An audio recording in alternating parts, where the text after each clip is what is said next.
ಎಲ್ರಿಗೂ ನಮಸ್ಕಾರ. ಸೊ ನಾನು ಸುಹಾಸ್ಪೇಟೆ. ನನಗೆ ಅರೌಂಡ್ 5 ಇಯರ್ಸ್ ಎಕ್ಸ್ಪೀರಿಯನ್ಸ್ ಇದೆ. ಸೊ ಇವತ್ತು ಇದ್ರ ಬಗ್ಗೆ ವೀಡಿಯೋ ಮಾಡ್ಕೊತೀನಿ ಅಂತ ಕೇಳ್ತಿರ್ಬೋದು ನೀವು. ಸೊ ನಾವಿವತ್ತು basics of stock market video ಮಾಡತ್ತೀನಿ. ಸೊ ಸ್ಟಾಕ್ ಮಾರ್ಕೆಟ್ ಅಂದರೆ ಏನು, ಹೆಂಗೆ ವರ್ಕ್ ಆಗುತ್ತೆ, ಫಂಡಮೆಂಟಲು ಟೆಕ್ನಿಕಲ್ ಅನಾಲಿಸಿಸ್ ಅಂದರೆ ಏನು, ಶಾರ್ಟ್ ಟರ್ಮು ಲಾಂಗ್ ಟರ್ಮ್ ಏನಪ್ಪ ಅಂತ.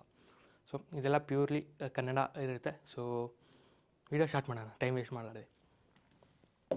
ಓಕೆನಾ. ಸೊ ಸ್ಟಾಕ್ ಮಾರ್ಕೆಟ್ ಅಂದರೆ ಏನು ಹೇಳಿ. ಒಂದು ಎಕ್ಸಾಂಪಲ್ ಕೊಡ್ತೀನಿ ನೋಡಿ. ಸೊ ನಿಮ್ದು ಒಂದು ಕಂಪ್ನಿ ಇರುತ್ತೆ, ಯಾವುದೋ ಸ್ಟೀಲ್ ಮ್ಯಾನುಫ್ಯಾಕ್ಚರ್ ಕಂಪ್ನಿ ಇರುತ್ತೆ. ಎಕ್ಸಾಂಪಲ್ ಕೊಡ್ತೀನಿ. ಸೊ ಸೊ ನೀವು ಏನು ಮಾಡ್ತೀರಾ ಅಂದರೆ, ಒಮ್ಮೆಗೆ ಜಾಸ್ತಿ ನಿಮ್ಗೆ ಆರ್ಡ್ರ್ ಬಂದುಬಿಡುತ್ತೆ. ಸೊ ಆರ್ಡ್ರ್ ಬಂದಮೇಲೆ ನಿಮ್ಗೆ ಅಷ್ಟು ಕೆಪಾಸಿಟಿ ಇರೋಂಗಿಲ್ಲ, ನೀವು ಅದೇ ಅಷ್ಟು ಆರ್ಡ್ರ್ ಮೆಟ್ ಮಾಡೋಕ್ಕೆ. ನೀವೇನು ಮಾಡ್ತೀರಪ್ಪ ಅಂದರೆ 4-5 ಟೈಪ್ಸ್ ಆಫ್ ರೊಕ್ಕ ಮಾಡೋದು ಇರುತ್ತೆ, ಅಂದರೆ ತೊಗೊಳ್ಳೋದು ಪಬ್ಲಿಕ್ ಕಡೆಯಿಂದ. ಸೊ ಒಂದು ಬಾಂಡ್ಸ್ ಅಂತ ಇರುತ್ತೆ. ಬಾಂಡ್ಸ್ ಅಂದರೆ ನೀವು ಏನಂದರೆ, ಬಾಂಡ್ಸ್ನ ಫಿಕ್ಸ್ ಪರ್ಸೆಂಟ್ ರಿಟರ್ನ್ ಇರುತ್ತೆ. ಸೊ ಅದ್ರ ಮೇಲೆ ಬಾಂಡ್ಸ್ ಇಶ್ಯೂ ಮಾಡುತ್ತೆ ಕಂಪ್ನೀಸ್ಗಳು. ಸೊ ಇಲ್ಲಾಂದರೆ ನೀವು ಡಿಬೆಂಚರ್ಸ್ ಅಂತ ಇರುತ್ತೆ, ಡಿಬೆಂಚರ್ಸ್ಗೂ ಇದು ಮಾಡ್ಬೋದು. ಇಲ್ಲಾಂದರೆ ನೀವು ಲೋನ್ಗೂ ಎತ್ಕೋಬೋದು. ಓಕೆನಾ. ಲೈಕ್ ಬ್ಯಾಂಕಿನ ಲೋನ್ ಎತ್ಕೋಬೋದು. ಇದಕ್ಕೆ ಎಲ್ಲಕ್ಕಿಂತ ಈಸಿಯೆಸ್ಟ್ ವೇ ಅಂದರೆ, ಅವ್ರಿಗೆ ಪ್ರಾಫಿಟೇಬಲ್ ವೇ ಮತ್ತು ಈಸಿಯೆಸ್ಟ್ ವೇ ಏನಂತಂದರೆ ಸ್ಟಾಕ್ ಮಾರ್ಕೆಟಲ್ಲಿ ಬರೋದು ಕಂಪ್ನಿ. ಸೊ ಸ್ಟಾಕ್ ಮಾರ್ಕೆಟಲ್ಲಿ ಯಾಕೆ ಬರುತ್ತೆ ಕಂಪ್ನಿ, ಯಾಕೆ ಅವ್ರಿಗೆ ಒಂದ್ಸತಿ ಥಿಂಕ್ ಮಾಡಿ ನೋಡಿ, ಯಾಕೆ ಬರುತ್ತೆ ಕಂಪ್ನಿ ಅಂತ. ಸೊ ಅವರಿಗೆ ಸ್ಟಾಕ್ ಮಾರ್ಕೆಟ್ ಲಿಸ್ಟ್ ಆದಮೇಲೆ ಅವ್ರಿಗೆ ಪಬ್ಲಿಕ್ ಕಡೆಯಿಂದ ಫಂಡ್ಸ್ ಎಲ್ಲ ಇದಾಗುತ್ತಲ್ಲ, ರಿಟೇಲ್ ಅದು ಪೋರ್ಷನ್ ಇರುತ್ತೆ, ಎಲ್ಲ ಪಬ್ಲಿಕ್ ಎಲ್ಲ ಫಂಡ್ಸ್ ಸ್ಟಾಕ್ ತೊಗೊತಾರೆ. ಸ್ಟಾಕ್ ತೊಗೊಳ್ಳೋದಂದ್ರೆ ಏನು, ಕಂಪ್ನಿ ಸ್ವಲ್ಪ ಓನರ್ಶಿಪ್ ತೊಗೊಳ್ಳೋದು. ಒಂದು ಸ್ಟಾಕ್ ತೊಗೊಂಡಿದ್ರೆ, ಫಾರ್ ಎಕ್ಸಾಂಪಲ್ ನನ್ನ ಕಡೆ 100 ಸ್ಟಾಕ್ ಇದಾವಪ್ಪ, ನಿಮ್ಮ ಕಡೆ ಒಂದಿದ್ರೆ, ನಿಮ್ಮ ಕಡೆ ನನ್ನ ಸ್ಟಾಕ್ ಒಂದು ಕಡೆ ಒಂದಿದ್ರೆ, ನೀವು 1% ಇದೆ, ನನ್ನ 1% ಓನ್ ಮಾಡ್ತೀರಿ ನೀವು ನನ್ನ ಕಂಪ್ನಿಯಲ್ಲಿ. ಸೊ ನಮ್ಗೆ ಏನೇ ಪ್ರಾಫಿಟ್ ಆದರೆ ಎಲ್ಲ ಡಿವಿಡೆಂಡ್ಸಿಂದ ಶೇರ್ ಮಾಡ್ತೀನಿ. ಸ್ಟಾಕ್ ಪ್ರೈಸ್ ರೇಸ್ ಆದರೆ ನಿಮ್ಗೆ ಲಾಭ ಆಗುತ್ತೆ. ಸೊ ಇದು ಸ್ಟಾಕ್ ಮಾರ್ಕೆಟ್.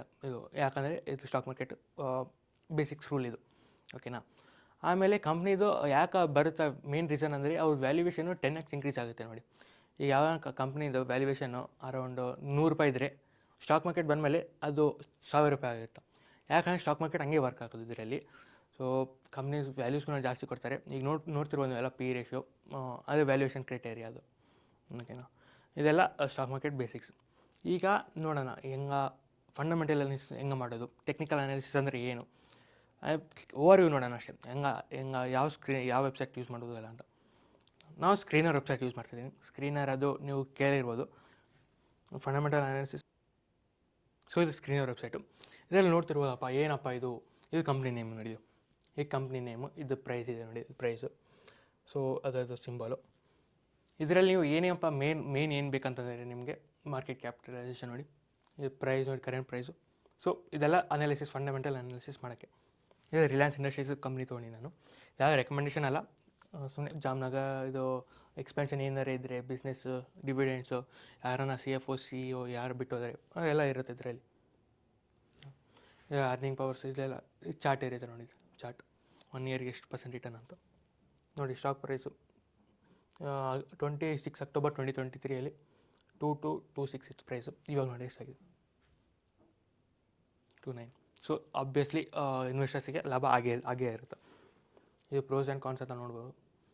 ಇದು ಬೇಸಿಕ್ಲಿ ಫಂಡಮೆಂಟಲ್ ಅನಾಲಿಸಿಸ್ ಮಾಡೋಕ್ಕೆ best website, best and free website. ಓಕೆನಾ. ಇದರಲ್ಲಿ ನೋಡಿ ಸೇಲ್ಸ್ ಎಲ್ಲ ನೋಡ್ಬೋದು, operating margins, profit before tax, after tax, ಇದು ಎಲ್ಲ ಇಯರ್ ವೈಸ್. ಇದು ಬ್ಯಾಲೆನ್ಸ್ ಶೀಟ್ ಕಂಪ್ನಿದು ಫಂಡಮೆಂಟಲ್ ಅನಾಲಿಸಿಸಲ್ಲಿ ಬರುತ್ತೆ. ಸೊ ಫಂಡಮೆಂಟಲ್ ಅನಾಲಿಸಿಸ್ ಡೆಪ್ತಾಗಿ ತಿಳ್ಕೊಳ್ಳೋಣ ಮುಂದೆ ವೀಡಿಯೋಸಲ್ಲಿ. ಈಗ ಬರೀ ಓವರ್ವ್ಯೂ ಅಷ್ಟೇ. ಈ ಪ್ರಮೋಟರ್ ಹೋಲ್ಡಿಂಗ್ಸ್ ಎಷ್ಟಿದೆ ಅಂತ, ಇದು ಫೈನಾನ್ಷಿಯಲ್ ರಿಪೋರ್ಟ್ಸು, ಅವರು ಕಂಪ್ನಿ ರಿಪೋರ್ಟ್ ಇರುತ್ತಲ್ಲ, ಆ್ಯನ್ಯುವಲ್ ರಿಪೋರ್ಟ್ಸ್ ಎಲ್ಲ, ಫೈನಾನ್ಷಿಯಲ್ ರಿಪೋರ್ಟ್ಸ್ ಇದೆಲ್ಲ. ಈಗ ನೆಕ್ಸ್ಟ್ ಬರೋದಾದರೆ ಈ ಟೆಕ್ನಿಕಲ್ ಅನಾಲಿಸಿಸ್ ಅಂತ ಬರುತ್ತೆ. ಇದರಲ್ಲಿ ಟೆಕ್ನಿಕಲ್ ಅನಾಲಿಸಿಸ್ ಅಂದರೆ ಏನಪ್ಪ ಅಂದರೆ, ಈ ಚಾರ್ಟ್ಸ್ ಇರುತ್ತಲ್ಲ, based on charts technical analysis ಮಾಡ್ತೀವಿ. ಅಂದರೆ ಏನಂತಂದರೆ ಪ್ಯಾಟರ್ನ್ಸ್ ಇರುತ್ತೆ ಇದರಲ್ಲಿ. ಟೆಕ್ನಿಕಲ್ ಅನಾಲಿಸಿಸ್ ಅಂದರೆ ಏನಂದರೆ, ಇಲ್ಲಿ ಚಾರ್ಟ್ಸ್ ಇರುತ್ತೆ, ಬೇಸ್ಡ್ ಆನ್ ಚಾರ್ಟ್ಸ್ ನಾವು ಎಲ್ಲ ಟೆಕ್ನಿಕಲ್ ಅನಾಲಿಸಿಸ್ ಮಾಡ್ತೀವಿ. ಏನು ಟೆಕ್ನಿಕಲ್ ಅನಾಲಿಸಿಸ್ ಅಂತಾರೆ ನೋಡಿ, ನೋಡಿ ಇದು ಬ್ಯಾಂಕ್ ನಿಫ್ಟಿದು ಹೇಳ್ತಿದ್ದೀನಿ ನಾನು. ಬ್ಯಾಂಕ್ ನಿಫ್ಟಿ ಇರ್ಬೋದು. ನೋಡಿ ಇಲ್ಲಿ 2 ಸತಿ ಸಪೋರ್ಟ್ ತೊಗೊಂಡಿದೆ, ಸಪೋರ್ಟ್ ಝೋನ್ ಅಂತ ಅಂತಾರೆ ಇದಕ್ಕೆ. ಇಲ್ಲಿ ಬ್ರೇಕ್ಔಟ್ ಆಗಿದೆ, ಇಲ್ಲಿ ಬ್ರೇಕ್ಔಟ್ ಅಂತ ಇದು ರಿಟೆಸ್ಟ್ ಮಾಡಿ ಬ್ರೇಕ್ಔಟ್ ಆಗಿದೆ ಅಂತ ಅಂತಾರೆ. ಸೊ ಅಸೆಂಡಿಂಗ್ ಟ್ರಯಾಂಗಲ್ ಪ್ಯಾಟರ್ನ್ಸ್ ಇರುತ್ತೆ ಇದರಲ್ಲಿ ನೋಡಿ.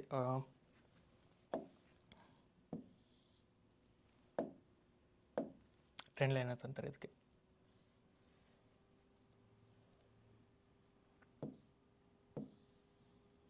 ಸೊ ಟ್ರೆಂಡ್ ಲೈನ್ ಬ್ರೇಕ್ ಆಗಿದೆ. ಇದು ಜಾಸ್ತಿ ಸಪೋರ್ಟ್ ತೊಗೊಂಡಿದೆ ಟ್ರೆಂಡ್ ಲೈನ್ ಅಂತ ಅಂತಾರೆ. ಸೊ ಇದೆಲ್ಲ ಬೇಸಿಕ್ಸ್. ಇದು ನಾನು ರಿಲಯನ್ಸ್ ಇಂಡಸ್ಟ್ರಿ ತೊಗೊಳ್ಳೋಣ, ಓಕೆನಾ, ಈಸಿ ಆಗಸಲ್ಲ ಅಂತ. ಸರಿ, ಈ ಕ್ಲಿಯರ್ ಚಾರ್ಟಲ್ಲಿ ನೋಡೋಣ ಏನೇನಂತ ಟೆಕ್ನಿಕಲ್ ಅನಾಲಿಸಿಸ್ ಅಂದರೆ. ಇದರಲ್ಲಿ ಜಗ್ಗಿ ಟರ್ಮ್ಸ್ ಬರುತ್ತೆ. ಇದರಲ್ಲಿ ನಾವು ಎಕ್ಸಾಂಪಲ್ ಇಲ್ಲಿ ಇದು ರೆಸಿಸ್ಟೆನ್ಸ್ ಇದೆ ನೋಡಿ, ಇಲ್ಲಿ ಅರೌಂಡ್ ಇಷ್ಟರಲ್ಲಿ ರೆಸಿಸ್ಟೆನ್ಸ್ ಇದೆ, ಓಕೆನಾ. ಇದು ರೆಸಿಸ್ಟೆನ್ಸ್ ಅಂದರೆ ಪ್ರೈಸಲ್ಲಿ ಹಿಟ್ ಆದಮೇಲೆ ಮತ್ತೆ ಕೆಳಗೆ ಬರುತ್ತೆ. ಮುಂದೆ ರೆಸಿಸ್ಟೆನ್ಸೇ ಸಪೋರ್ಟಾಗಿ ಕನ್ವರ್ಟ್ ಆಗುತ್ತೆ. ಇಲ್ಲಿ ಸಪೋರ್ಟ್ ತೊಗೊಂಡಿದೆ ನೋಡಿ, ಇಲ್ಲಿ ಸಪೋರ್ಟ್ ತೊಗೊಂಡು ಮತ್ತೆ ಮೇಲೋಗಿದೆ. ಆಮೇಲೆ ಇಲ್ಲಿ ಟೆಕ್ನಿಕಲ್ ಇಲ್ಲಿ ಬ್ರೇಕ್ಔಟ್ ಆಗಿದೆ ನೋಡಿ, ಅಸೆಂಡಿಂಗ್ ಟ್ರಯಾಂಗಲು, ಡಿಸೆಂಡಿಂಗ್ ಟ್ರಯಾಂಗಲ್ ಅಂತ ಇರುತ್ತೆ. ಕೆಳಗೆ ಬಂತು, ಇಲ್ಲಿ ಮೇಲೆ ಕೆಳಗೆ ಬಂತು, ಓಕೆನಾ. ಇಲ್ಲಿ ನೋಡಿ ಇದು ಹಂಗೆ ಆಗಿದೆ. ಇಲ್ಲಿ ನೋಡಿ ಟ್ರೆಂಡ್ ಲೈನ್ ಇದು ಬ್ರೇಕ್ಔಟ್ ಆಗಿದೆ ಇಲ್ಲಿ ಹಿಂಗೆ. ಸೊ ಹಿಂಗೆಲ್ಲ ಚಾರ್ಟ್ ಪ್ಯಾಟರ್ನ್ಸ್ ಇರ್ತದೆ. ಮುಂದೆ ತಿಳ್ಕೊಳ್ಳೋಣ ಏನೇನಂತ. ಇದೆಲ್ಲ basics of technical analysis. Technical ಅನಾಲಿಸಿಸನ್ನು ನೀವು ಶಾರ್ಟ್ ಟರ್ಮ್ ಬೇಸಿಸ್ ಮೇಲೆ ಇದು ಮಾಡ್ಬೋದು, ಜಾಸ್ತಿ ಶಾರ್ಟ್ ಟರ್ಮ್ಗೆ ಯೂಸ್ ಆಗುತ್ತಾ. ಫಂಡಮೆಂಟಲ್ ಅನಾಲಿಸಿಸ್ ಅಂದರೆ ಏನಪ್ಪ ಅಂದರೆ ಲಾಂಗ್ ಟರ್ಮಿಂಗ್ ಅಷ್ಟೇ ಮಾತ್ರ, ಓಕೆನಾ. ಲಾಂಗ್ ಟರ್ಮಿಗೆ ಅನ್ನಕ್ಕೆ ಬರೋಂಗಿಲ್ಲ. ಸೊ ಟೆಕ್ನಿಕಲ್ ಅನಾಲಿಸಿಸ್ ಇದಕ್ಕೂ ಮಾತ್ರ ಶಾರ್ಟ್ ಟರ್ಮ್ಗೋಸ್ಕರ ಅಷ್ಟೇ. ಈಗ ಎಕ್ಸಾಂಪಲ್ ಕಂಪ್ನಿಗೆ ಇವಾಗ ಕರೆಕ್ಟ್ ಟೈಮ್ ಇದನ್ನು ಇಲ್ಲ ಇನ್ವೆಸ್ಟ್ಮೆಂಟ್ ಮಾಡೋಕ್ಕೆ ಅಂತ ಅಷ್ಟಕ್ಕೆ ಯೂಸ್ ಮಾಡ್ತಾರೆ ಕಂಪ್ನಿ. ಈಗ ನೋಡಿ ಇಲ್ಲಿ ಕಂಪ್ನಿ ಇಷ್ಟಿದೆ, ಮೇಲೆ ಹೋಗ್ಬೋದಾ ಕೆಳಗೆ ಹೋಗ್ಬೋದಾ ಅಂತ ಇದು ನೋಡ್ತಾರೆ, ನೋಡಿ ಇನ್ವೆಸ್ಟ್ ಮಾಡ್ತಾರೆ ಕರೆಕ್ಟಾಗಿ ಟೆಕ್ನಿಕಲ್ ಅನಾಲಿಸಿಸ್ ಅಪ್ಲೈ ಮಾಡಿ. ಸೊ ಇದು ನಮಗೆ ವಾಟ್ ಈಸ್ ಸ್ಟಾಕ್ ಮಾರ್ಕೆಟ್ ಆಯಿತು, ವೈ ಆಯಿತು, ಮತ್ತು ಫಂಡಮೆಂಟಲ್ ಟೆಕ್ನಿಕಲ್ ಅನಾಲಿಸಿಸ್ ಆಯಿತು. ಈಗ ಲಾಂಗ್ ಟರ್ಮ್ ಶಾರ್ಟ್ ಟರ್ಮ್ ಇದೇ ಹೇಳ್ತಿದ್ದೆ ನಾನು. ಲಾಂಗ್ ಟರ್ಮ್ ಅಂತ ಏನಂತ ಅಂದರೆ more than 1 years time period ತನಕ ನೀವು ಹೋಲ್ಡ್ ಮಾಡಿದರೆ ಲಾಂಗ್ ಟರ್ಮ್ ಅಂತ ಅಂತಾರೆ ಅದಕ್ಕೆ. ಇದರಲ್ಲಿ ನೀವು ಯಾವುದೇ ತೊಗೋಬೋದು ಇನ್ಸ್ಟ್ರೂಮೆಂಟು, ಫಾರ್ ಎಕ್ಸಾಂಪಲು ಸ್ಟಾಕ್ಸ್ ತೊಗೋಬೋದು, ಯಾವುದೋ ಬಾಂಡ್ಸು ಯಾವುದನ್ನ ಇದ್ದರೆ ಲಾಂಗ್ ಟರ್ಮ್ ಅಂತ ಅಂತಾರೆ. ರಿಯಲ್ ಎಸ್ಟೇಟಲ್ಲಿ ಕೂಡ ಬರುತ್ತೆ ಲಾಂಗ್ ಟರ್ಮ್ ಶಾರ್ಟ್ ಟರ್ಮ್ ಅಂತ. ಮುಂದೆ ವೀಡಿಯೋ ತಿಳ್ಕೊಳ್ಳೋಣ. ಸೊ ಶಾರ್ಟ್ ಟರ್ಮ್ ಅಂದರೆ ವಿತಿನ್ 1 ಇಯರಲ್ಲಿ ನೀವು 3 ಮಂತ್ಸ್ ಒಳಗೆ, 1 ಮಂತ್ ಒಳಗೆ, 1 ವೀಕ್ ಒಳಗೂ ಮಾಡ್ತಾರೆ. ಇದೆಲ್ಲ ಶಾರ್ಟ್ ಟರ್ಮ್ ಅಂತ ಅಂತಾರೆ. ನೆಕ್ಸ್ಟ್ ರಿಸ್ಕ್ ಮ್ಯಾನೇಜ್ಮೆಂಟ್ ಬರೋಣ. ಸೊ ನೆಕ್ಸ್ಟ್ ರಿಸ್ಕ್ ಮ್ಯಾನೇಜ್ಮೆಂಟಿಗೆ ಬರೋಣ. ಸೊ ರಿಸ್ಕ್ ಮ್ಯಾನೇಜ್ ಹೆಂಗೆ ಮಾಡ್ತಾರಪ್ಪ, ದೊಡ್ಡವರೆಲ್ಲ ರೊಕ್ಕ ಗಳಿಸೋರು, ಪ್ರಾಫಿಟ್ ಮಾಡೋರೆಲ್ಲ, ಅವರು ನೋಡಿ ರಿಸ್ಕ್ ಮ್ಯಾನೇಜ್ಮೆಂಟ್ ಅಂದರೆ ಇದರಲ್ಲಿ ಜಾಸ್ತಿ ಪೋರ್ಷನ್ ಎಲ್ಲ ಕಡೆ ಒಂದೇ ಕಡೆ ಹಾಕಿರಲ್ಲ ಪೋರ್ಷನ್, ಜಾಸ್ತಿ ರೊಕ್ಕ ಪೋರ್ಟ್ಫೋಲಿಯೋ ಡೈವರ್ಸಿಫೈ ಇರುತ್ತೆ. ರಿಸ್ಕ್ ಮ್ಯಾನೇಜ್ಮೆಂಟಲ್ಲಿ ಏನೇನು ಬರುತ್ತೆ ಅಂದರೆ ಡಿಪೆಂಡ್ ಅಪಾನ್ ಏಜ್ ನೀವು ರಿಸ್ಕ್ ಮ್ಯಾನೇಜ್ಮೆಂಟ್ ಮಾಡಬೇಕು. ಈ ರಿಸ್ಕ್ ಮ್ಯಾನೇಜ್ಮೆಂಟ್ ಹೇಳ್ತೀನಿ ನೋಡಿ. ಅರೌಂಡ್ 20 to 40 ಏಜ್ ಅವ್ರಿಗೆ ಅವ್ರು ಸ್ವಲ್ಪ ಜಾಸ್ತಿ ರಿಸ್ಕ್ ತೊಗೋ ಎಬಿಲಿಟಿ ಇರುತ್ತೆ. ಸೊ ಇದರಲ್ಲಿ ನಾವು ಕಂಪ್ನೀಸ್ ಜಾಸ್ತಿ ಹೈಯರ್ ರಿಸ್ಕಿಂಗ್ ಕಂಪ್ನೀಸು ಇನ್ವೆಸ್ಟ್ ಮಾಡೋದು. ಹೈಯರ್ ರಿಸ್ಕ್ ಕಂಪ್ನೀಸು ಏನಂತಂದರೆ ಅದು ಸ್ಮಾಲ್ ಕ್ಯಾಪ್ ಕಂಪ್ನಿ ಅಂತ ಅಂತೀವಿ. ನೋಡಿದ್ದೀರಲ್ಲ ಇಲ್ಲಿ ಸ್ಮಾಲ್ ಕ್ಯಾಪ್, ಲಾರ್ಜ್ ಕ್ಯಾಪ್ ಅಂದರೆ. ಸೊ ಇದು ಮಾರ್ಕೆಟ್ ಕ್ಯಾಪು ಇದು ಅರೌಂಡ್ 20 lakhs crore ಇದೆ, 20 lakhs ಇದೆ. ಇದು 20 lakhs crore ಕಂಪ್ನಿ ಇದೆ. ಸೊ ಫುಲ್ ಲಾರ್ಜ್ ಕ್ಯಾಪ್ ಆಯ್ತು ಇದು. ಸೊ ಕಂಪ್ನಿ ಯಾವುದೇ ಆಗಲಿ. ನೆಕ್ಸ್ಟ್ ಇದರಲ್ಲಿ ನೋಡೋಣ, ಮಾರ್ಕೆಟ್ ಕ್ಯಾಪ್ ಅಂತ ಬರುತ್ತೆ ಇದರಲ್ಲಿ.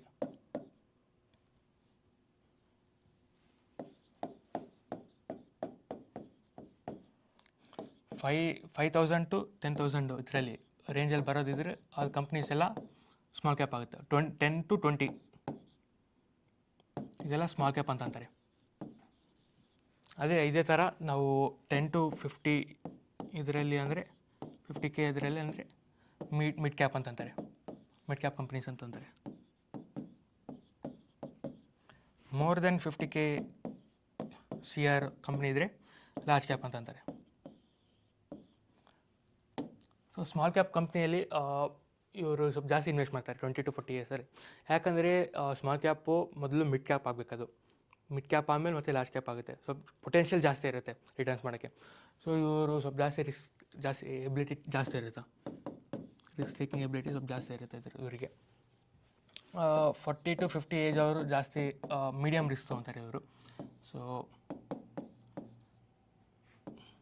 ಇವರು ಅರೌಂಡ್ 50% ಸ್ಮಾಲ್ ಕ್ಯಾಪಲ್ಲಿ ಇನ್ವೆಸ್ಟ್ ಮಾಡಿದ್ದಾರೆ, ರಿಸ್ಕಿ ಟ್ರೇಡಲ್ಲಿ ಇನ್ವೆಸ್ಟ್ ಮಾಡಿದರೆ ಇವರು ಅರೌಂಡ್ 10 to 20% ಮಾಡ್ಬೋದು ಇವರು ಮ್ಯಾಕ್ಸಿಮಮ್ ಅಂದರೆ. ಯಾಕಂದರೆ ಇವರಿಗೆ ರಿಸ್ಕ್ ಇರುತ್ತೆ, ಈ ಲೋನ್ಸು ಯಾರನ್ನ ಮದುವೆ ಆಗಿರ್ತದ ಓದಿಸೋದು ಅದೂ ಇರುತ್ತೆ. ಸೊ ಮೋರ್ ದೆನ್ 50 ಅವರು ಏನು ಮಾಡ್ತಾರೆ ಅಂದರೆ ಜಾಸ್ತಿ ಪೊಸಿಷನ್ ಇಡೋಕ್ಕೆ ಹೋಗಂಗಿಲ್ಲ ಸ್ಟಾಕ್ ಮಾರ್ಕೆಟಲ್ಲಿ.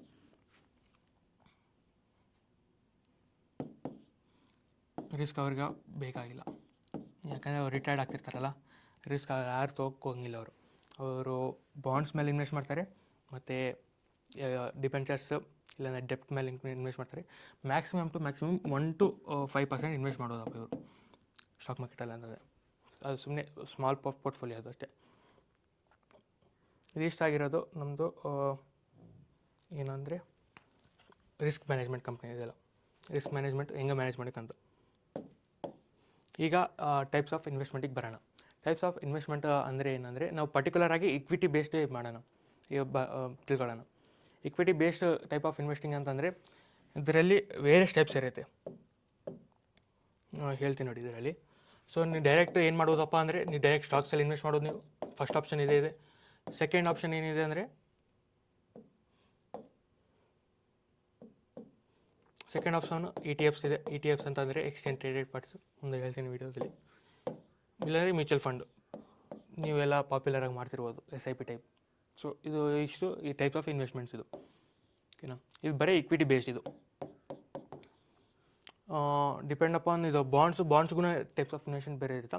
ನಾವು ಇದು ಬರೀ ನಾವು ಇಕ್ವಿಟಿ ಬೇಸ್ಡ್ ಅಷ್ಟೇ ಹೇಳ್ತಿದ್ದೆ ನಾನು ಇಕ್ವಿಟಿದು ಅಷ್ಟೇ. ಸೊ ಇದು ಟೈಪ್ ಆಫ್ ಇನ್ವೆಸ್ಟ್ಮೆಂಟ್. ಈಗ ನೆಕ್ಸ್ಟ್ ಬರೋದಾದರೆ ಪವರ್ ಆಫ್ ಕಂಪೌಂಡಿಂಗ್. ನೀವೆಲ್ಲ ಕೇಳ್ತೀರ, ಸ್ಕೂಲ್ ಟೈಮಲ್ಲಿ ಓದಿರ್ತೀರ compounding formula. So compounding formula ತೋರಿಸ್ತೀನಿ.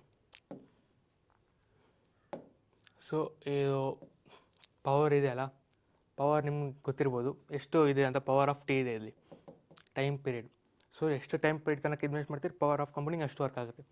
ಬೇಸಿಕ್ಸ್ ಎಕ್ಸ್ಪ್ಲೇನ್ ಮಾಡ್ತೀನಿ, ನಾನು ಏನು ಹೇಳಂಗಿಲ್ಲ, ನಿಮಗೆ ತೋರಿಸ್ತೇನೆ. ಸೊ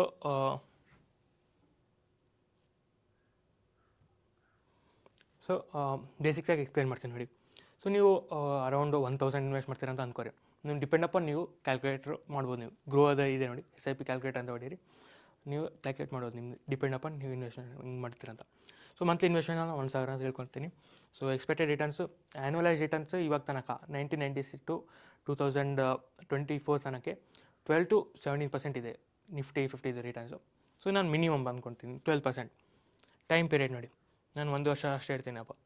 1 ವರ್ಷ ಇಟ್ಟರೆ ಎಷ್ಟಾಗುತ್ತಾ ಅಮೌಂಟು? ಬರೀ 816 rupees ಅಷ್ಟೇ ಬರುತ್ತೆ. ಸೊ 5 ವರ್ಷ ಇನ್ಕ್ರೀಸ್ ಮಾಡ್ತೀನಿ ನಾನು. ಇಲ್ಲಿ ನೋಡಿ ಹೆಂಗೆ ಕಂಪನಿ ವರ್ಕ್ ಆಯಿತು. 816 ಇದೆ, ಡೈರೆಕ್ಟ್ 20,000.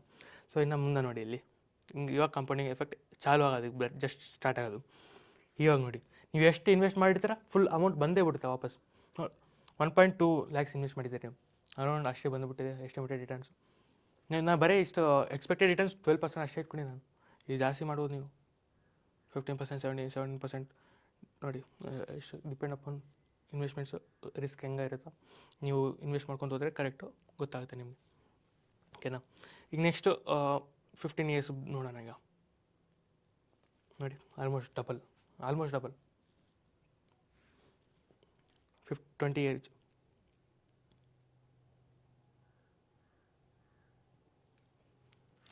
2.4 lakhs ಇನ್ವೆಸ್ಟ್ ಮಾಡಿದ್ದೀರಿ, 7.59 lakhs ಬಂದಿದೆ ರಿಟರ್ನ್ಸ್. ಸೊ ನೀವು ಅಂದ್ಕೊತಿರ್ಬೋದು ಯಾಕೆ ಮಾಡಬೇಕಪ್ಪ ಇದು ಅಂತಂದರೆ, ಇಲ್ಲಿ ನೋಡಿ ಇದು ಫೈನಾನ್ಷಿಯಲ್ ಇದರಲ್ಲಿ ನಾವು ಡಿಸಿಷನ್ ಮಾಡೋದು ಇಂಪಾರ್ಟೆಂಟ್ ಆಗಿರುತ್ತೆ. ಯಾಕಂದರೆ ಮುಂದೆ ನಾವು ರಿಟೈರ್ಡ್ ಆಗಬೇಕಿರುತ್ತೆ. ಸೊ ಅವಾಗೆ ಮುಂದೆ ಫೈನಾನ್ಸ್ ರೊಕ್ಕವೂ ಬೇಕಾಗಿರುತ್ತೆ. ಆ ಟೈಮಲ್ಲಿ ಯಾರೂ ಇದು ಮಾಡೋಂಗಿಲ್ಲ ಹೆಲ್ಪ್ ಮಾಡೋಕ್ಕಂತ, ನಾವು ಏನು ಯೋಚನೆ ಮಾಡೋಕ್ಕೆ ಬರೋಂಗಿಲ್ಲ. ಸೊ ನಮ್ದು ಇದಕ್ಕೆ ಫೈನಾನ್ಷಿಯಲ್ ಇಂಡಿಪೆಂಡೆನ್ಸ್ ಬೇಕಂತಂದರೆ ಸೊ SIP ಮಾಡಲೇಬೇಕು. ಸೊ ಬೇಸಿಕ್ಲಿ ರೊಕ್ಕ ಸಲ ಅಂದು. ಓಕೆನಾ. ನಾವು ಎಕ್ಸಾಂಪಲ್ ತಿಳ್ಕೊತೀನಿ. ನಂಗೆ 20 ಏಜ್ ಇದೆ. ಸೊ ನಾನು 20ಇಂದ ರಿಟೈರ್ಡ್ ಆಗೋದು 60. ಎಕ್ಸಾಂಪಲ್ 60ಗೆ ರಿಟೈರ್ಡ್ ಆಗ್ತೀನಿ. ನಾನು ಎವ್ರಿ ಮಂತ್ ನಾನು 1000 rupees ಇನ್ವೆಸ್ಟ್ ಮಾಡ್ತೀನಿ ನಾನು. ಎಕ್ಸ್ಪೆಕ್ಟೆಡ್ ರಿಟರ್ನ್ಸ್ 12% ಇರಲಿ. ಸೊ ಎಷ್ಟಾಯಿತು? 30% ಆಯಿತು. 30 years ಆಯಿತು. ಇಲ್ಲಿ ನೋಡಿ ರಿಟರ್ನ್ಸ್ ಅರೌಂಡ್ 31 lakhs ಬಂತು. 35 lakhs ಬಂತು ನೋಡಿ. ಇದೇ ನೋಡಿ ಪವರ್ ಆಫ್ ಕಂಪೌಂಡಿಂಗ್ ಅಂದರೆ. ಇನ್ವೆಸ್ಟ್ ಮಾಡಿರೋದು ನೀವೆಷ್ಟು? 3.6. ಆಲ್ಮೋಸ್ಟ್ ಇದಾಗಿದೆಯಲ್ಲ 10x ಆಗಿದೆ ಅರೌಂಡ್. ಸೊ ಇದೇ ಪವರ್ ಆಫ್ ಕಂಪೌಂಡಿಂಗ್ ಅಂತ. ಸೊ ಮುಂದಾಗೂ ನಾವು ವೀಡಿಯೋ ತಿಳ್ಕೊಳ್ಳೋಣ ಏನಪ್ಪ ಹೆಂಗೆ ಇದು ಯೂಸ್ ಆಗುತ್ತಾ. ಇದರಲ್ಲಿ ಸ್ಟೆಪ್ ಅಪ್ SIP ಅಂತ ಬರುತ್ತೆ, ಅದ್ರ ಬಗ್ಗೆ ನಾವು ತಿಳ್ಕೊಳ್ಳೋಣ. ಸೊ ಪವರ್ ಆಫ್ ಕಂಪೌಂಡಿಂಗ್ ಆಯಿತು. ಪವರ್ ಆಫ್ ಇನ್ವೆಸ್ಟಿಂಗ್ ಅಂತ ತಿಳ್ಕೊಳ್ಳೋಣ. ನೀವು ಯಾವುದೇ ಇದಕ್ಕೆ ತೊಗೊಳ್ಳಿ, ನಿಮ್ದು ಯಾವುದೋ ಕಂಪ್ನಿ ತೊಗೊಳ್ಳಿ, ನೀವು ಯೂಸ್ ಮಾಡೋದೇ company daily to daily use. ನಿಮ್ದು ಯಾವ ಬ್ಯಾಂಕಲ್ಲಿ ಇದೆಯಪ್ಪ? SBI bank. ಮೋಸ್ಟ್ ಆಫ್ ಅವ್ರದ್ದೇ ಅದೇ ಇರುತ್ತೆ ಬ್ಯಾಂಕ್.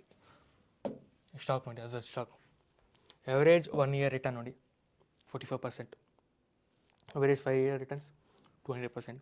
ಸೊ 5 ಇಯರ್ಸಲ್ಲಿ ಅರೌಂಡ್ ಆಲ್ಮೋಸ್ಟ್ ಡಬಲ್ ಆಗಿದೆ. ಡಬಲ್ ಅಲ್ಲ 4x ಟೈಪ್ ಆಗಿದೆ ನೋಡಿ. ಯಾವುದೋ ಐ ಟಿ ಸ್ಟಾಕ್ ತೊಗೊಳ್ಳಿಯಪ್ಪ, ಐ ಟಿ ಸ್ಟಾಕ್ ತೊಗೊಳ್ಳಿ. ಇದ್ರ 1 year average 1 year return 33%, 5 year returns 133, almost double ಆಗಿದೆ 133%. ಸೊ ಇದೆಲ್ಲ ಕಂಪ್ನಿ ಇನ್ವೆಸ್ಟ್ ಮಾಡೋಕ್ಕೆ ನಿಮಗೆ ಇದು ಬೇಕು, ಏನಪ್ಪ ಅಂದರೆ ಕಾನ್ಫಿಡೆನ್ಸ್ ಬೇಕು. ಈಗ ನೋಡಿ ಇಲ್ಲಿ ನಡುವಕ್ಕೆ ಇಲ್ಲೆಲ್ಲ ಬಿದ್ದಿರುತ್ತೆ, ಇಲ್ಲೆಲ್ಲ ಬಿದ್ದಿರುತ್ತೆ, ತೆಕ್ಕೊಳ್ಳೋ ಅಂತಾರೆ, ಕಾನ್ಫಿಡೆನ್ಸ್ ಇರೋಂಗಿಲ್ಲ. ಸೊ ಜಾಸ್ತಿ ಮೇಲೆ ಇಲ್ಲಿ ಎಕ್ಸಿಟ್ ಮಾಡ್ತಾರೆ ಲಾಸಲ್ಲಿ. ಆಮೇಲೆ ನೋಡಿ ಎಷ್ಟು ಏರಿದೆ ಆಮೇಲೆ ಇದರಲ್ಲಿ ಎಕ್ಸೆಪ್ಷನ್ಸ್ಗೂ ಇರುತ್ತೆ ಸ್ಟಾಕ್ ಮಾರ್ಕೆಟಲ್ಲಿ. ಎಲ್ಲ ಇದೆ ಎಷ್ಟೇ ಪರ್ಸೆಂಟಿಂದ ಬರೋಂಗಿಲ್ಲ ಅಂತ ಅನ್ನೋಕ್ಕೆ ಬರೋಂಗಿಲ್ಲ. ಎವರೇಜ್ ರಿಟರ್ನ್ಸ್ 12-15% ಇದ್ದೇ ಇರುತ್ತೆ, ಅಂದರೆ ಎಕ್ಸೆಪ್ಷನ್ಸ್ ಇರುತ್ತೆ. ಇವಾಗ ಎಕ್ಸೆಪ್ಷನ್ ಯಾವುದು ಅಂತಂದರೆ HDFC ಬ್ಯಾಂಕ್ ನೋಡಿ,